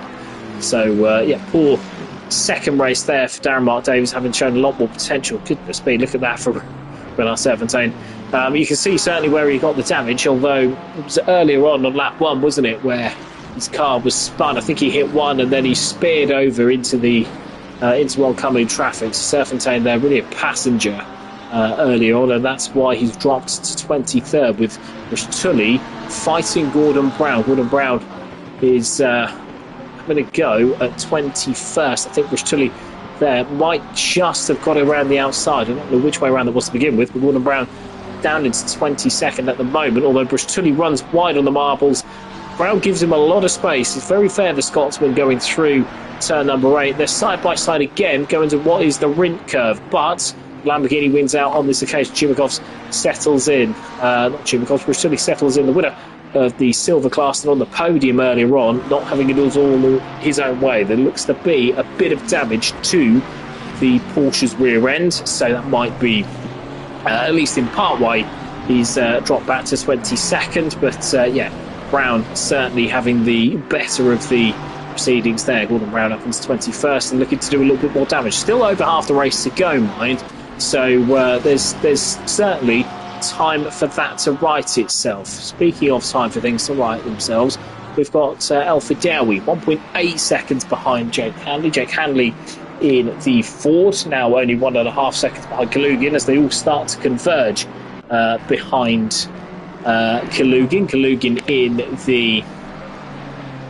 in the McLaren there, car 334, is led for so long, led since pretty much the opening lap, hasn't he, where he made that excellent move early doors on David Fast, who's dropped to 5th position and 5th position only. So he's doing really well, the AM driver, who has a bit of a torrid time in Formula Racing League, not really through any accidents that he's had, but mostly through just a really tough introduction. It is a really tough league to come into. We said this on Thursday night, didn't we? It's a really difficult league to introduce yourself into, and the drivers that have come in have had usually a couple of sort of get to know you type seasons before they've improved. You look at Trevor Mendes, who got really, really quick towards the end of last season in AM class. He was 4 or 5 seconds off the pace previously, but has improved in leaps and bounds. It's a pretty difficult race this time around, as we see him in the McLaren, but it just goes to show what's possible, that he was a threat for the AM Championship last year and my favourite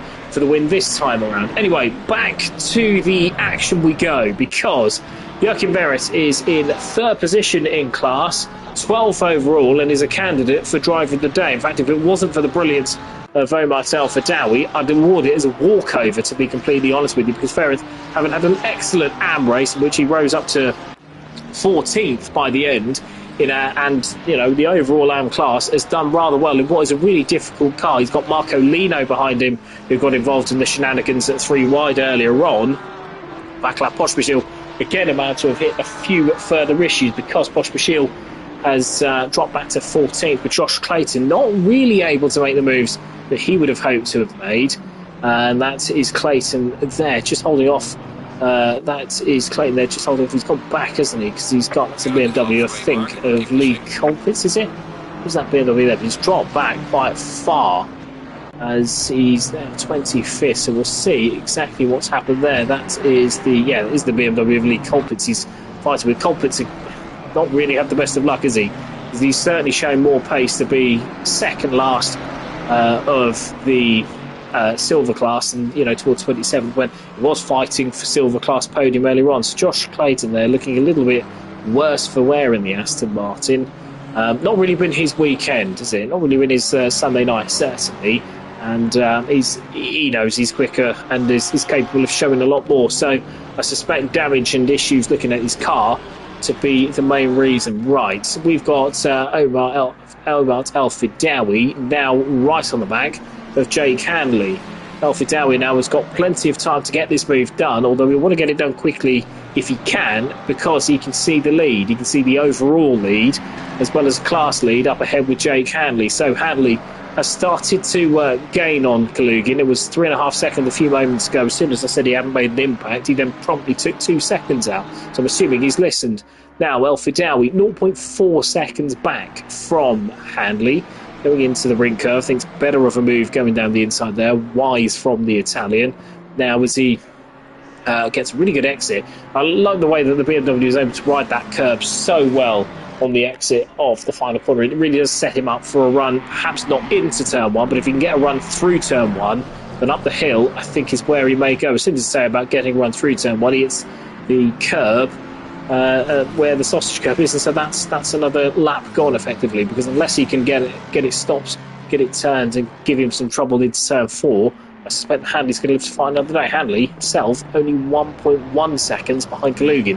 Might actually help Hanley keep his position for a little while, because if he's got somebody to be attacking, somebody to be going after, then El-Fidawi has got to think about 2 rather than 1 driver. So El-Fidawi, 0.7 seconds behind Hanley at the moment. That doesn't really matter because you can see the gap.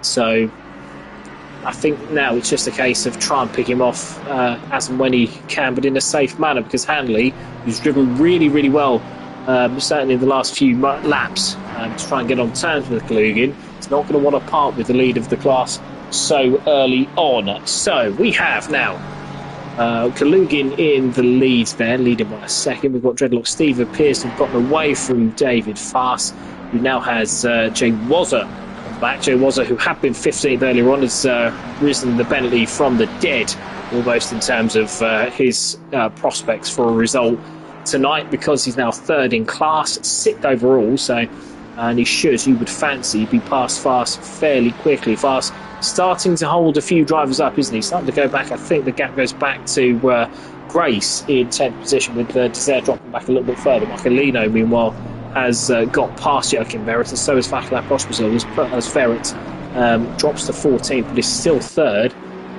in class, which is going to be the thing that he's going to be looking out for. So, as we see now, El-Fidawi still not past Hanley, although he's got a bit of a better exit here, so he's got the run through turn 1 and gone up to turn 3, so he's got a bit of a better exit here. Is he going to make the move now? Because Hanley not feeling the need to go defensive in the Ford. The Ford does struggle on traction, but once it gets into its stride, it's a very quick car, very difficult car to pass, even with the new pop that has befallen it over the last couple of seasons. Jake Hanley also only 8 tenths behind Kalugin. Kalugin not looking vulnerable just yet, but I expect that he'll be very busy within the next couple of moments. Jay Wazza has got past David Fass, as we said earlier on, so that is pro passing. And Wazza up into 5th position, which would represent a bit of a save in this current.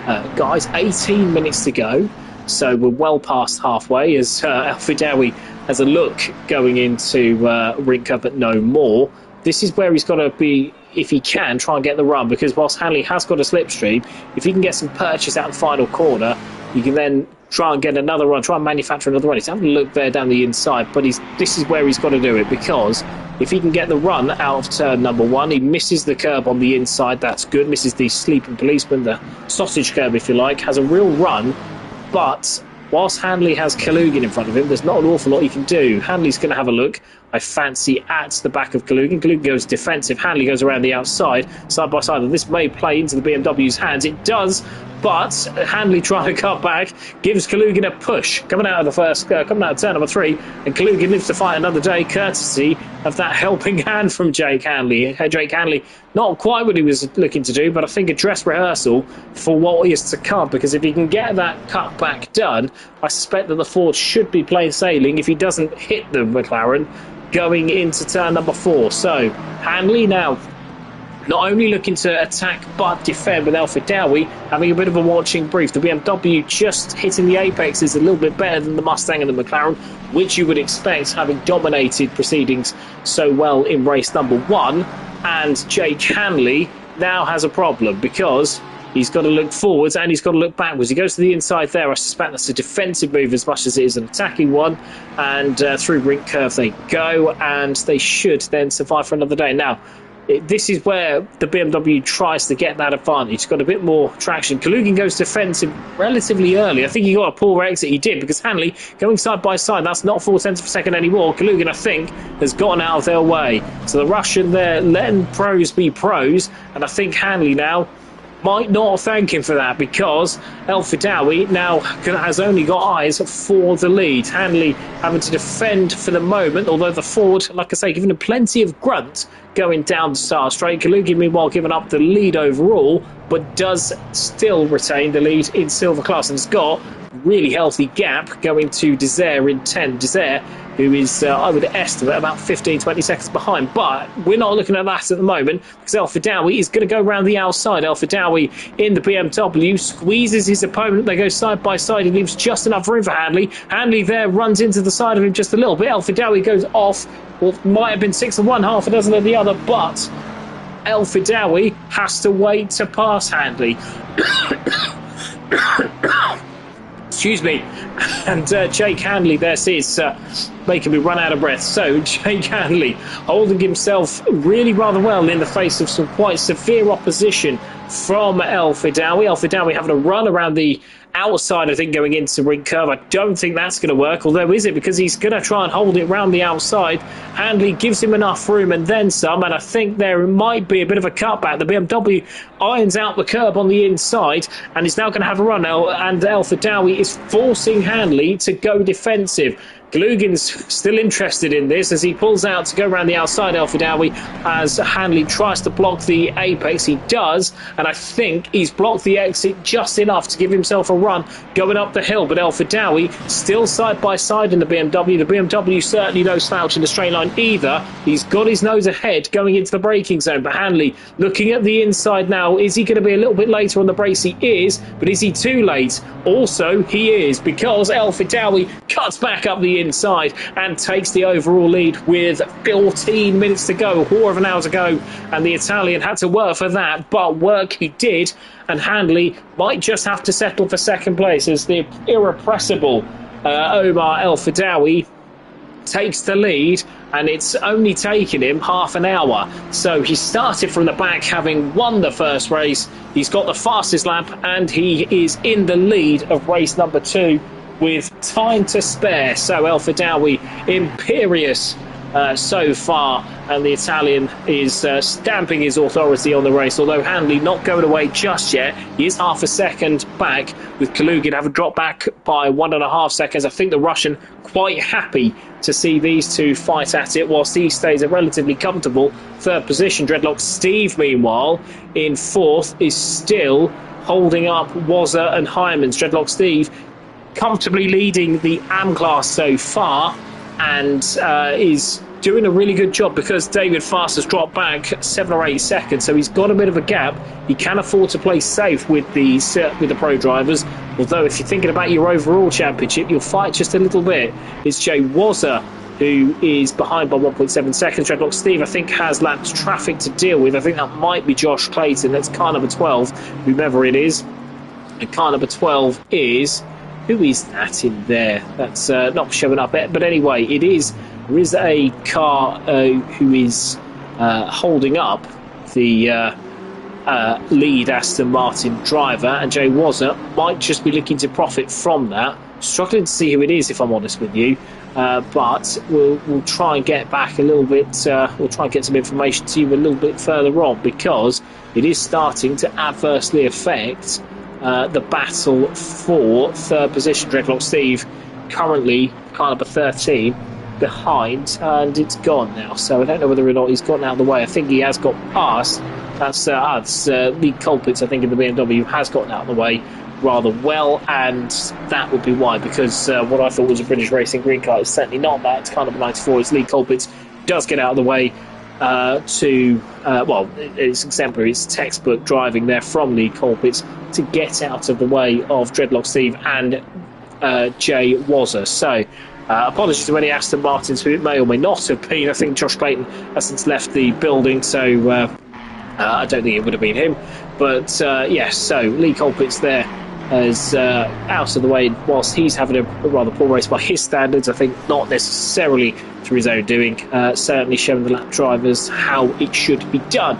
So Dreadlock Steve 4.1 seconds behind Kalugin. Kalugin rather safe in third position at this moment in time, with Wazza holding up station at the moment, 0.7 seconds back from Dreadlock Steve. And the Bentley should have the advantage in a straight line, but the Aston Martin through the corners, especially on the brakes, is no slouch. We've got Walter Hyman's a little bit further back there, fourth in class at the moment, and he's got race giving him some attention with Filippo Spaff, who promised a lot more, it must be said, promised a lot more than what was fifth place in the end in race number one, having been quickest in practice, or one of the quicker drivers in practice, and has dropped to 8th. He hasn't really made the progress that we were expecting, to be honest. We were expecting him to go with Alpha Dowie. That hasn't worked out that way for one reason or another. We have 10 minutes to go, so certainly still time to get a really good result. Michael Basler has, I think, passed David Fast. David Fast in 10th position in the McLaren, showing rather well, having started second. To only drop 8 positions in this field is an achievement for him, and I mean that genuinely. He has got Desire and Lino behind, with Thacker only a couple of seconds off of this, so he's got to re-engage just a little bit. Second in AM at the moment. I think he's got Desire just going through there on the inside. That should be relatively easy for the Dutch silver driver, who has impressed on his championship debut. So silver driver there of Desire, I think, has also opened the door there for Marco Lino. Lino now following behind David Fast and looking to have a run, going into turn number 3 with Poshby Shield another 4 tenths back. So the pro driver not making many inroads as Lino does go down the inside of Fast. Fast opens the door, tries to close it again. I think there's a little bit of tail action there from the Ferrari, but Fast drops backwards to what is 13th now, because Poshby Shield has moved up ahead of Verret and Fast, and Fast drops from 11th to 13th, with Joachim Verret only 1.5 seconds back in 14th. So this could be a change for second in AM. It won't show yet because we haven't got past the sector time. With the way that ACC is, you're never going to see it until you go over the sector lines. But Verret is now just behind David Fast, and Fast there in 12th, holding on manfully, it must be said, in the face of some quite stiff opposition from higher class drivers. But Verret now looking to take second place and complete what will be a pretty dominant weekend, pretty dominant Sunday for him in the AM class. We've been all before him earlier on, and doing a really good recovery, with only Dreadlock Steve in 5th position, perhaps unreachable so far. So Verret 0.2 seconds back from the leader, from second place, which is Fars. He's second in AM, 12th overall versus 13th, and Verret now has a run out of turn number 1. Now, can he get in slipstream?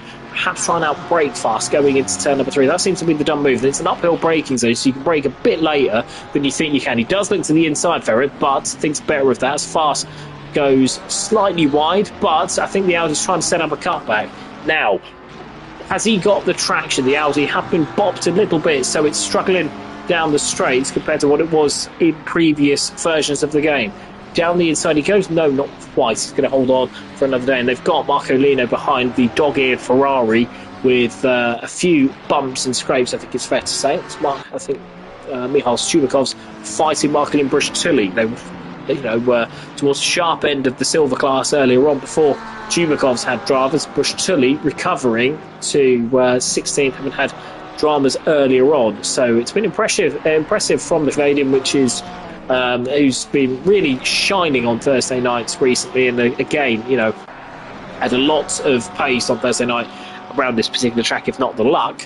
And Bruschtuli, they're still fighting for what I think is fourth position in silver, with Kalugin, Basler and Desert the only silver drivers, and Lena, so it is fifth position, the only silver drivers ahead of them. So this does matter, and it will represent a good recovery for Bruschtuli if he can get into fifth position with Gordon Brown a little bit further back ahead of Andrew Reid, and those two in Pro have struggled. But this is, I think, a better run, because Chubakov has started to be a little bit slow through the corner. He was slow through turn number one in race number one, if you remember. That's where Colpitts had joy. Now Bruschtuli goes around the outside, the Porsche driver breaks late and off the line. Is he going to set up a run? He is, and with the Porsche's max, look at that for traction. I think the McLaren of Chubakov's might have gone a little bit loose after that, but Bruschtuli, you can't argue with the traction in that Porsche, and I think he's going to get the move done. Is he?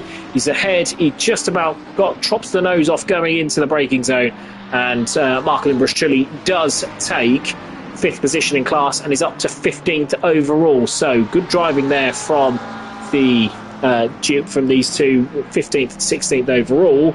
Doesn't look like it's much in terms of result, but when you take into account the class system, very good indeed. Omar Fadawi, meanwhile, checked out, isn't he? He's got 10 seconds on the car behind, which is Jake Hanley. Jake Hanley now crossing the line. He's got Jay Wazza for company, so Hanley having to re-engage again with 5 minutes to go, having been the lead pro for so long, and now a couple of the big guns are coming after him. Alexander Kalugin has gotten out of the way of Wazza as he did before, and they've brought some company with them, haven't they? Because Dreadlock Steve fancies a run at an overall podium in 5th position, which would be an excellent achievement for an AM in a 45-minute race. So Hanley having to defend there. The Bentley has a bit of a monster with that V12 engine, that low grunt. Going into turn number 4, Wazza gets in the slipstream. He's going to have to go the long way around. Is he going to force Wazza? No. Is he going to force Hanley into a mistake? He does go around the outside, tries to cut back the Bentley, but I think the Ford has got him covered just for the moment.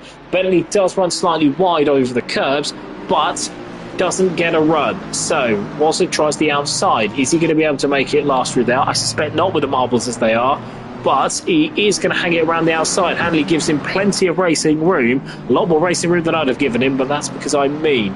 Anyway, Wazza is able to slot back in behind, and Hanley is defending for another day, although they're going to go down in the inside into the ring curve. There's going to be a really tight corner, really tight entrance, almost like he's going into the pits, but Wazza hangs it round the outside. Is he going to be able to make it last? I doubt not, but he could cut back. No, he is going to go the long way round. Wazza is off the track, but on the curb only, so it's going to be a fair pass if they do make it. They're side by side, separated to the 1,000th. Going into turn number 1, late on the brakes goes Hanley. Wazza later on the brakes, keeps it on the island. Excellent racing between the two, and Jake Hanley deserves a lot of credit for not just spinning him off there as many other drivers would have done. Excellent racing from the two of them. It takes two to tango. They're tangoing. But we're not done yet, because Kalugin and Hanley are both coming after Wazza going into turn number 3, and the Mustang just taps the side of the Bentley, but I think Jay Wazza, having had so many dramas earlier on, is going to take second place. He is. Hanley now has Kalugin to think about. Once again, Kalugin has decided he wants to re-engage. Now, as he goes around the outside of the Russian rocket, and it's no die with, I think, Dreadlock Steve there in 5th position now, having more of a realistic threat, although Dreadlock Steve is now behind Hymans and Grace. I wonder what's happened there, because we have a drive-through penalty for car number 81. That is Vates, and where he was qualified, he qualified second, didn't he? Second of the AM grid. It's gone from bad to worse since then, because he's had 2 pit lane starts and a drive-through penalty for track limits there. Will drop the Bentley well out of contention. Dreadlock Steve has dropped to 7th, but crucially, no Rams have passed him. David Fast is 12th.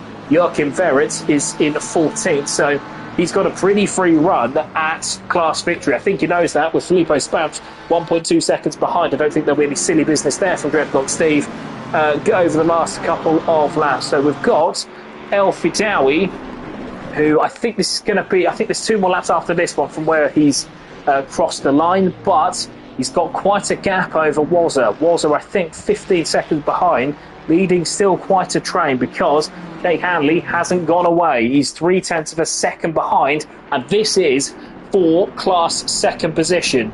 I think Wazza's got enough on this occasion, but the Mustang in the slipstream may still present a problem going into turn number 4.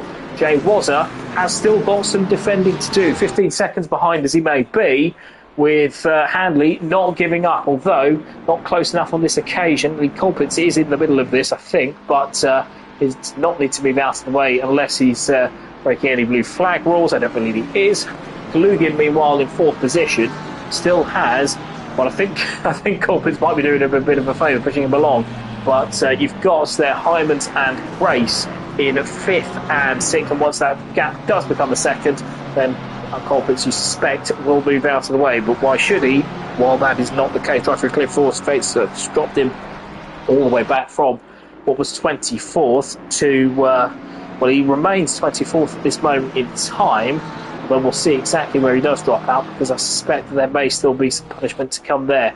So we've got then a real fascinating battle for second in the AM class, which is fast and fair. Now there is battles further up the road, but this one is one that matters. So these two, with 2 laps to go, as El Fidawi will cross the line to begin. Where is El Fidawi now? He has crossed the line, so yeah, it's 2 laps. He will cross the line before the timer runs out, as Vereth looking at David Fast, who has not finished with Marcolino. Marcolino still 12 and 7 seconds off of the back of the cars in front. So David Fast there has still plenty to race for, and it has been a really good show from a driver who has struggled in the championship previously. This represents a real return to form, because he had a period, I think, at the in the middle of last season where he got quicker and quicker. Something happened and he had a couple of setbacks, but this is an excellent riposte from David Fast, who had problems driving for Belgium, which he recovered quite well on Thursday night,